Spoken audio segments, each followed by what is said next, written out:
तुंदी ये बादे मुखालिफ से न घबराए उकाब, ये तो चलती है तुझे ऊंचा उड़ाने के लिए। यहाँ पर मैं बैठी हुई हूँ, जैसे कि आप सबको पता है, रफ़ीकी बेस आई हुई हूँ शोरकोट।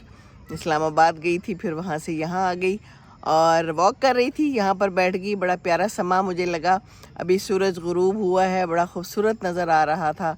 तो मैं यहाँ जहाज़ के करीब बैठ गई, बच्चों को देख रही हूँ। कुछ बच्चे वॉक कर रहे हैं अपनी अम्मियों के साथ, कुछ खेल रहे हैं, झूले झूल रहे हैं, बॉल खेल रहे हैं और ज़िंदगानी रवां दवां है। और मैं सूरज को गुरूब होते हुए देख रही थी और मैं सोच रही थी कि इसी तरह हमारी ज़िंदगी का सूरज भी गुरूब होने वाला है। और कपड़े भी मुझे लग रहा था कि बिल्कुल सूरज से ही मैच हो रहे हैं। ज़िंदगी है, ज़िंदगी इसी तरह चलती रहती है।